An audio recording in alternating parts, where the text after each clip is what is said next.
Donc, dans l'épisode précédent, nous avons mis en place le HTML pour créer ce petit site afin de mettre en pratique l'ensemble des connaissances que nous avons acquises dans les épisodes passés par rapport à la formation HTML CSS. Donc, dans cette partie maintenant, nous allons commencer par écrire du CSS afin de rendre notre page jolie, parce que comme vous le voyez, c'est le HTML ça. Or, nous voulons aboutir à un résultat comme ceci, comme vous voyez ici. Voilà le logo qui doit être ici.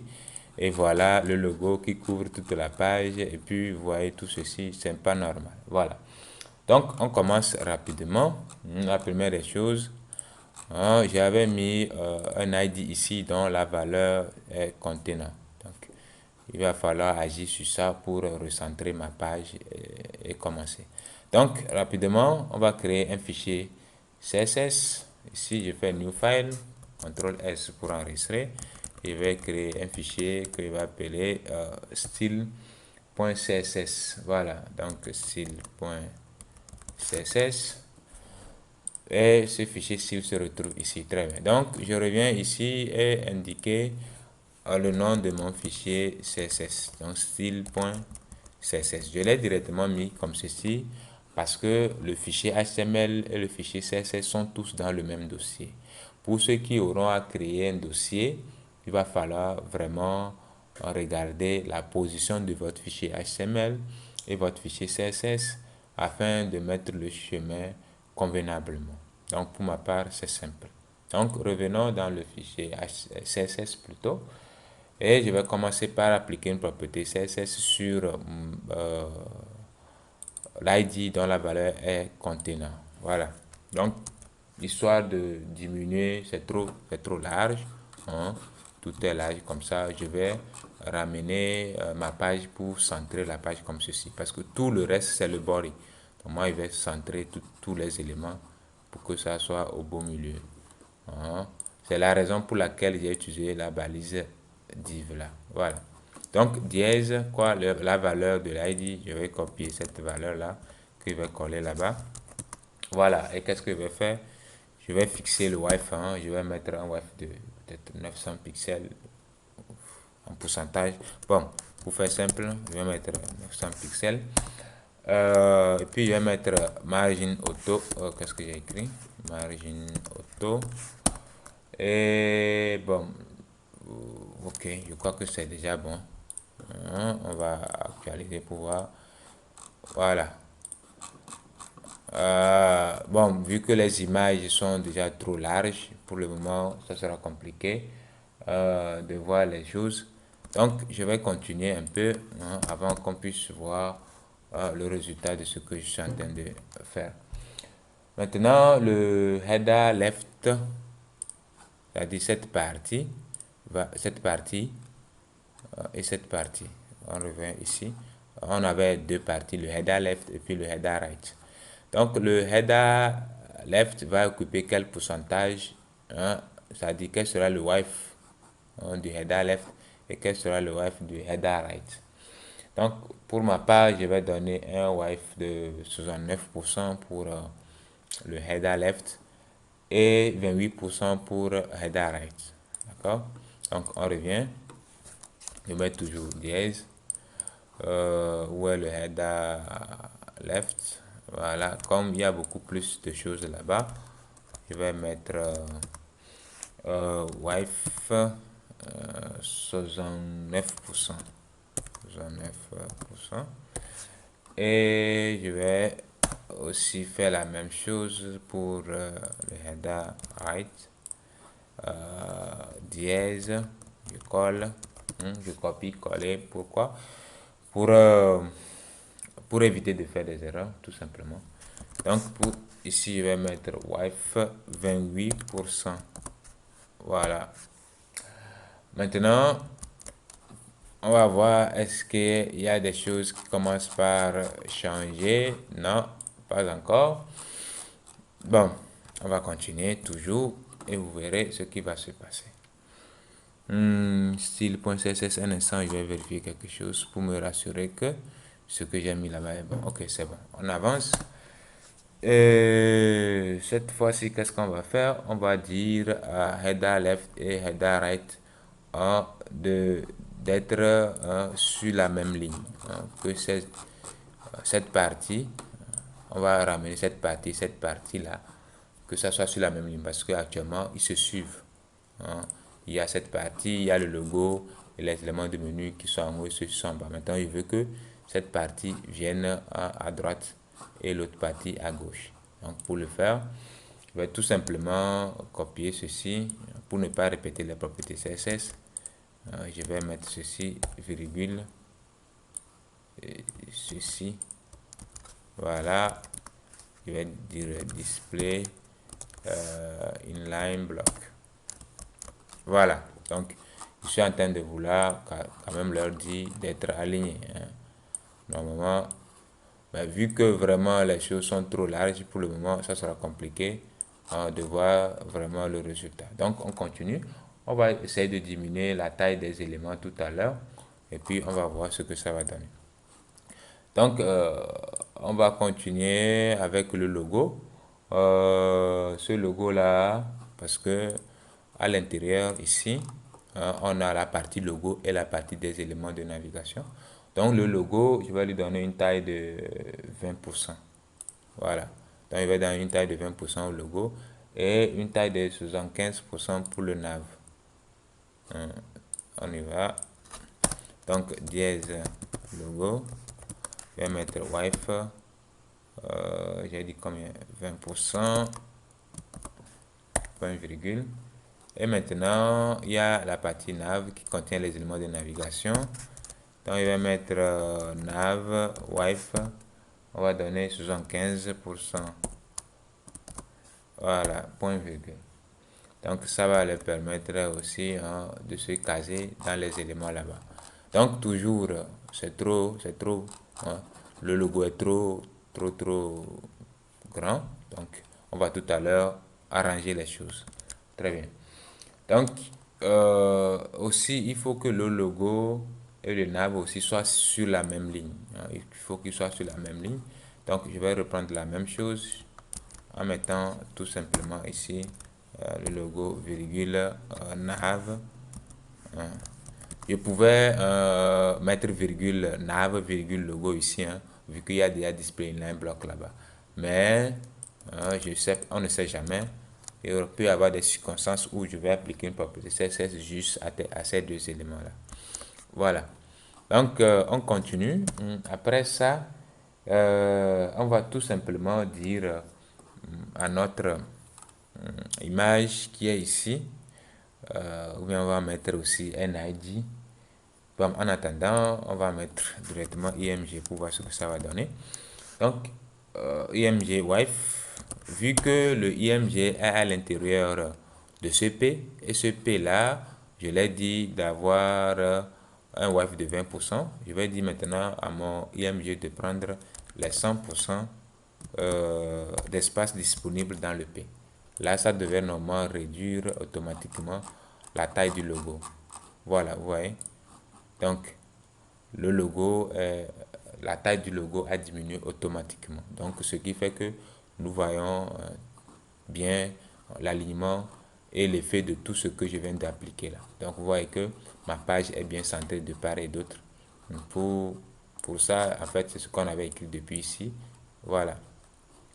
Donc, on va continuer rapidement. Maintenant, il va falloir aussi que... bon, on va avancer. Il va falloir faire aligner ces éléments-là. Vu qu'ils sont du haut vers le bas, moi, je veux que ça soit comme ceci. Donc, qu'est-ce qu'on va écrire? On revient toujours dans le CSS. Donc, nav li, c'est-à-dire on va appliquer une propriété CSS à l'ensemble des li qui se retrouvent dans un nav. Et là, on va écrire tout simplement display, comme on l'avait fait aussi inline block. On va enlever les puces. Les puces qui sont là, on va les enlever. Et pour les enlever, il faut appliquer la propriété listType none. Voilà, là, c'est pour enlever les puces.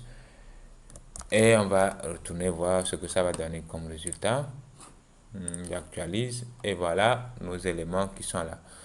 Maintenant, il y a pas assez d'espace entre les éléments. Donc, ce que je vais faire, je vais mettre un padding à l'intérieur. Je vais mettre un padding, tout simplement un padding right, un padding right de 25 pixels par exemple. Voilà, je vais actualiser et voilà, j'ai mis assez d'espace. Bon. Il faut que ces éléments soient sur la même ligne que le logo. Qu'est-ce qu'il faut faire? Je vais voir même d'abord. Bon, en attendant, les liens, les éléments de navigation sont en gras. Donc, il va falloir écrire ici font wave bold. Voilà, comme ça, nos éléments seront en gras ici. Très bien. Maintenant, il va falloir aligner ceci. Normalement, je pense qu'on doit plutôt agir sur l'image. Je vais revenir sur le IMG ici. On va utiliser quoi? Vertical align. On va mettre quoi? Middle. On va mettre le middle. De sorte que le logo, voilà, le logo et les images, le logo et les éléments de navigation soient au même niveau. Donc, je crois que ça, c'est déjà bon. Il reste quoi? Ces éléments sont soulignés. Donc, il faut enlever le soulignement. Qu'est-ce que je vais faire? Un instant. Ici, ce n'est pas souligné. Et ici, c'est souligné. Donc, il faut indiquer, il va falloir appliquer une propriété CSS sur les balises de type A. C'est eux qui sont souvent soulignés. Et maintenant, le fait que la couleur change, on va appliquer le hover sur les éléments de navigation. Donc déjà, on va enlever le soulignement de façon générale sur l'ensemble des balises A qui sont dans le nav. Là, qu'est-ce que je vais écrire là-bas? Je vais tout simplement écrire test decoration none. Voilà, test decoration none. Voilà, et automatiquement, vous voyez que les éléments ne sont plus soulignés. Voilà. Il reste quoi? Il reste quoi? C'est encadré. Voilà. Donc, on va agir directement sur le header. On va utiliser la balise header pour mettre les bordures. Header. Qu'est-ce qu'on va écrire sur le header? Il va falloir écrire border. Un border de 2 pixels solide. Solide quoi? Quelle sera la couleur? C'est le black, je crois. Hein. C'est le black. Voilà, actualisons pour voir ce que ça donne. Donc voilà la bordure qu'il y a ici, mais je pense que c'est trop large. Mais bon, on va essayer d'agir sur ça un peu hein, pour avoir un résultat un peu plus conséquent. Tu vas voir. Bon, mais en attendant, ici on a des bordures arrondies et pour avoir les bordures arrondies, on va utiliser le border radius. Border radius. On va appliquer 10 pixels. Voilà, les bordures sont arrondies. Bon, est-ce qu'il faut encore agir sur le... Bon, on va voir. On va essayer d'agir un peu sur le padding pour diminuer bien, voilà, pour enlever certains trucs. Mais si c'est pas bon, on va l'enlever. On va essayer de voir. Donc, padding 0 pixel. Je vais mettre un padding 0 pixel en haut et en bas. Mais à gauche et à droite, je vais mettre combien? On va mettre 20 pixels. Actualisons. Donc voilà, j'ai mis un peu d'espace intérieur, c'est-à-dire les marges intérieures à gauche et à droite, mais en haut et en bas, je n'ai rien mis comme espace. Bon, donc c'est quelque chose comme ceci. Il reste quoi maintenant? Il va falloir que quand on amène la souris sur chaque élément de navigation, ça change comme ceci. Alors comment on va le faire? On va juste utiliser le hover sur les éléments A qui sont dans le nav. Voilà. Et là, qu'est-ce qu'on va écrire là-bas? On va ramener le soulignement.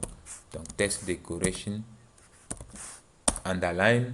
Et maintenant, la couleur. Comment on va faire pour retrouver la couleur qui est utilisée là-bas? C'est la couleur du logo en fait. Je crois bien. Non, c'est pas la couleur du logo. Donc, comment on va faire? Je crois que j'ai un outil ici. Boîte à couleur. Est-ce que je l'ai ici? Voilà. Donc, je l'ai ici. Donc, cet outil va me permettre de retrouver le code de la couleur là afin de l'utiliser. Donc, je vais bien placer sur ça. Voilà. Je crois que c'est ça la couleur. Donc, voici le code hexadécimal de la couleur que je vais aller utiliser maintenant dans le code CSS. Donc, voilà, je colle ça là-bas et c'est ça ma couleur. On va actualiser maintenant. Voir ce que ça donne. Donc, voilà, quand la souris passe sur mes éléments, vous voyez que ça prend exactement la forme qui est ici.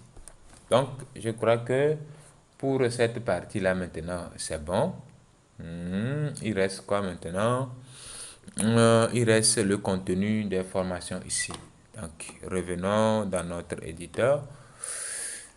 Donc, nous sommes cette fois-ci dans la partie section. Rapidement. Mais, ok, non, il y a ceci d'abord. Voilà, il y a mon ami qui est là. Ça dit cette image. Je crois qu'elle est trop large. Qu'est-ce qu'il va falloir faire avec? Il faut peut-être diminuer un peu sa hauteur. Donc, en agissant tout simplement sur cet élément-là, je colle. Voilà. Donc, le top banner, qu'est-ce qu'on va faire? On va lui mettre un get de combien? Moi, je propose 300 pixels. Et maintenant, je crois que normalement, ça devait passer, hein. Vu que nous avons déjà dit ici IMG WIF 100%, je crois que ça devrait faire l'affaire. Voilà, je crois que c'est bon. Voilà, je crois que c'est bon. Mais peut-être que le vertical align là interagit. Mais bon, je crois que c'est bon. On va continuer et puis voir ce que ça va donner. Si ça ne matche pas, on peut essayer de revoir les choses un peu. Sinon, nous avons utilisé voilà, nous avons une classe ici, hein. Si on veut être plus précis pour ne pas avoir des problèmes, on peut reprendre les mêmes choses ici. Normalement, ça ne va pas changer grand-chose. Donc, ok, je vais voir. Ici, c'était le wife. Ok, donc ici, on va lui dire plutôt de prendre, voilà, un get. Ok, voilà, un get de 100%. Comme ça, hein, ça va s'adapter.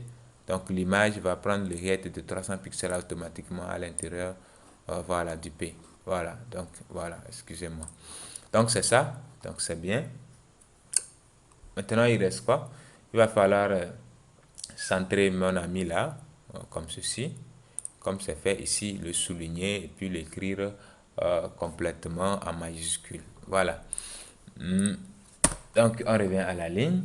Donc, section H1. Voilà. Donc, il faut dire qu'on va appliquer une propriété CSS à mon ami H1 qui se retrouve dans la balise section. Et quelles sont les propriétés CSS qu'on aura à appliquer? Il y a d'abord le test align que je vais mettre à center pour centrer l'élément. Je reviens ici, j'actualise. Voilà, vous remarquez qu'il est maintenant centré. Maintenant, il faut le souligner. Test decoration underline. Et maintenant, il faut le mettre en majuscule complètement. Donc, test transform à uppercase. Voilà, et maintenant, la couleur, c'est la même couleur que nous avons utilisée tout à l'heure ici. C'est où déjà? Voilà, c'est ça ici. Voilà. Donc, on va actualiser maintenant pour voir le résultat. Pourquoi la couleur n'a pas été appliquée? J'ai mis test align center, test decoration underline, test transformer package. Ça a marché. Maintenant, la couleur. Ah, j'ai mis ici content. C'est quoi là? Il faut écrire là-bas. Voilà. Donc, j'actualise. Et voilà. La couleur est là. Maintenant, il reste quoi? Il va falloir aussi diminuer la taille de toutes ces images-là pour que tout soit très bien. Donc, on continue. On continue, on continue, on continue. Donc, ça, c'est fini. Donc, nous avons un ID dont la valeur ici, c'est formation. Qu'est-ce qu'on va essayer de faire? Ici, je vais changer ma manière de faire. La façon dont j'ai essayé d'aligner les éléments ici, on va changer. On va avoir une autre manière de faire. Au lieu d'utiliser display inline block, il y a ce qu'on appelle le display flex. Donc, on va l'utiliser directement ici. On va l'utiliser ici. Et ça, c'est plus facile à faire en fait. Donc, on commence. Pour utiliser le display flex, vous voyez, donc cette grande balise div dans laquelle j'ai tous les éléments que j'aimerais remettre en ligne, en bloc comme ceci. J'applique directement un display flex sur cette valeur de l'ID là, de cet attribut ID là. On met dièse la valeur de l'ID et tout simplement je vais mettre display flex dedans. Et maintenant, il va utiliser Justify Content Space Between qui va me permettre d'avoir les espaces entre les éléments. Et là, vous aurez quelque chose comme ceci. Vous voyez que ça, c'est encore plus facile et puis plus intéressant. Mais ce n'est pas encore vraiment ce que nous voulons. Il va falloir continuer par travailler. On revient pour voir ce qui reste. Nous avons ici les éléments que nous avons appelés formation logo. Donc, c'est ça qui contient directement le logo et puis la description.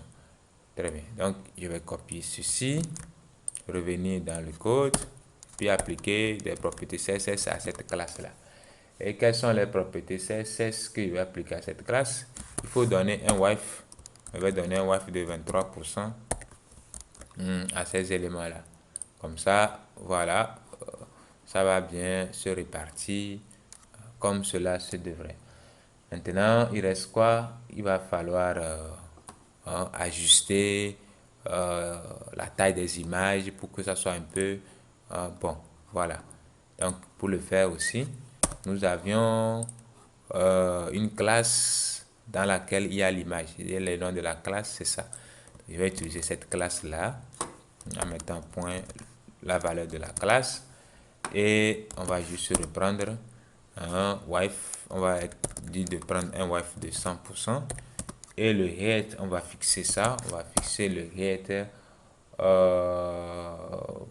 à combien? 150 pixels par exemple. Point virgule ici.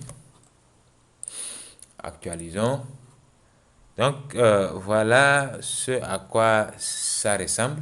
On va continuer par travailler dessus, histoire de vraiment rendre les choses encore plus fluides. Donc, qu'est-ce qu'il faut faire? Je vais voir ce que j'ai écrit là.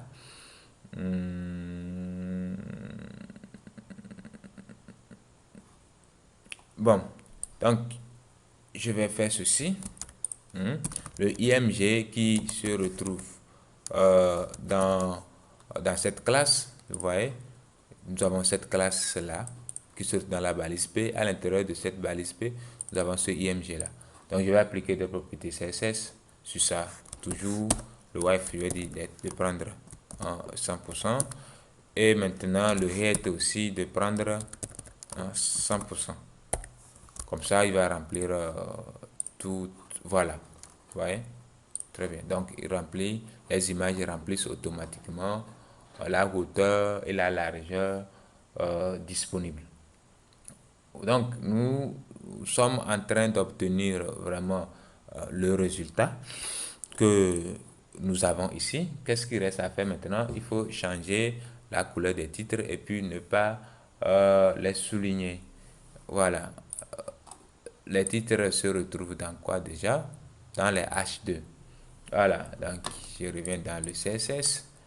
Vu que ces H2 se retrouvent dans des divs, donc je vais mettre div H2. À l'intérieur maintenant, qu'est-ce qu'il faut mettre? Il faut mettre d'abord color. On va mettre la couleur.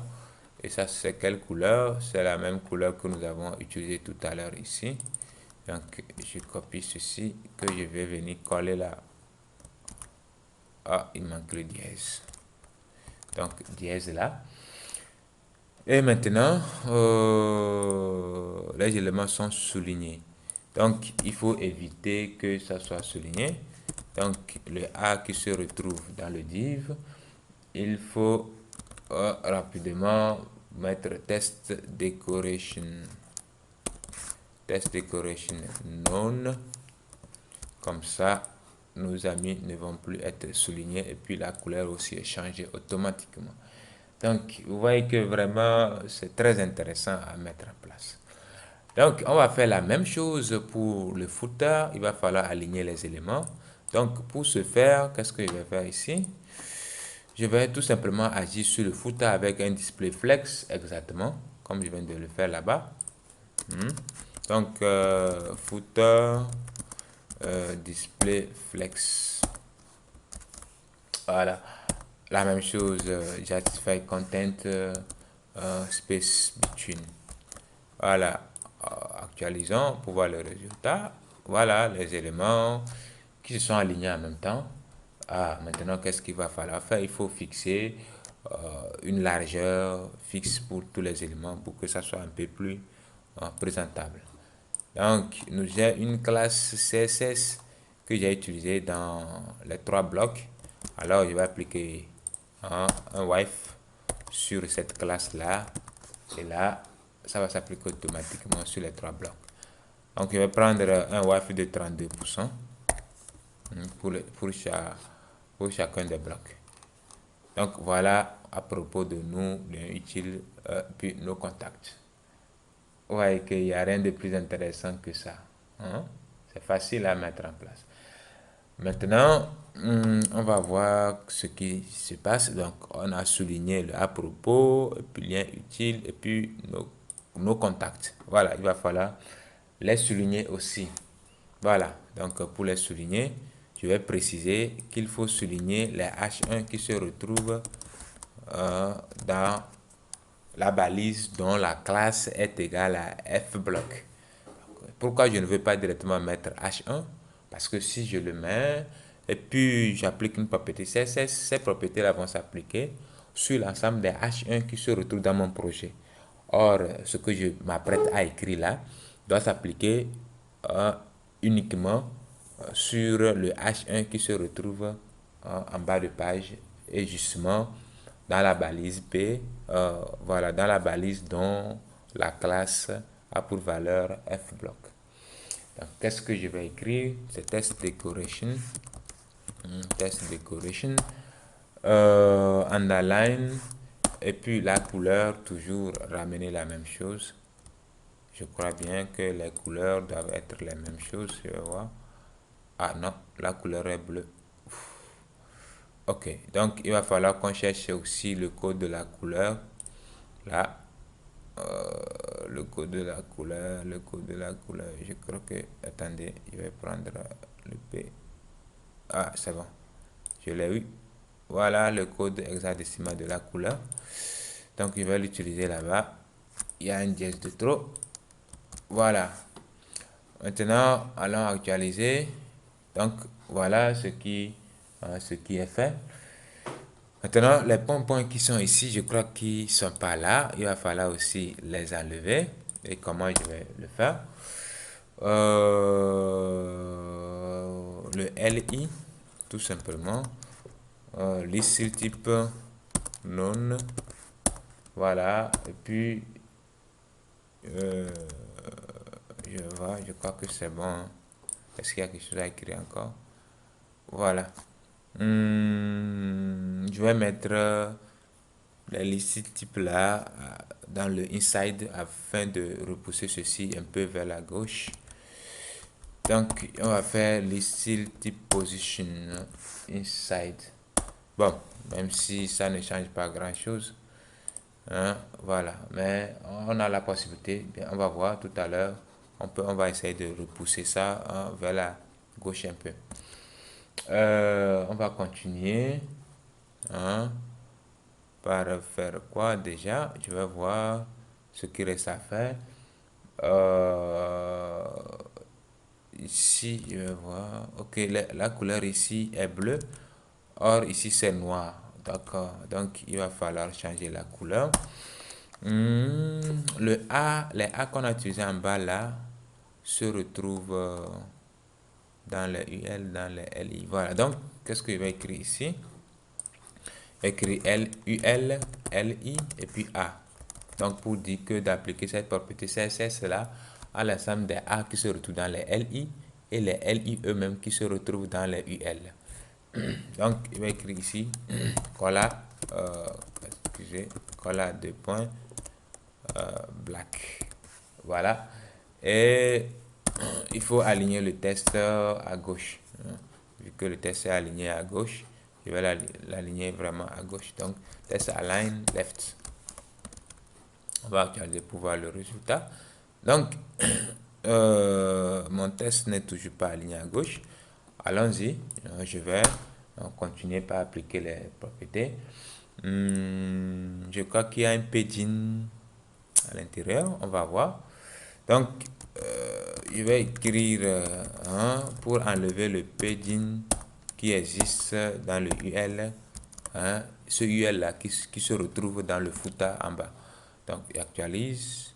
Et là, vous voyez, le padding est sorti. Il n'y a plus de padding. Et donc, cet espace-là est automatiquement occupé. Maintenant, il reste quoi? Il reste cette partie-là, hein, où on a souligné le téléphone et puis le mail.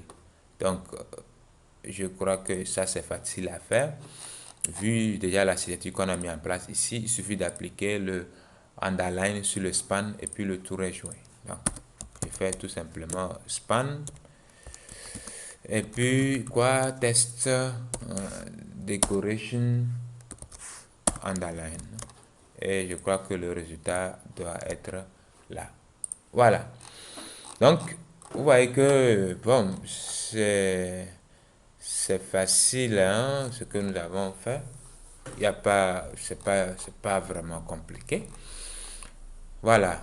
Donc, s'il y a des choses que vous n'avez pas compris, n'hésitez pas à poser les questions dans les commentaires et surtout partagez avec vos amis, abonnez-vous, activez la cloche.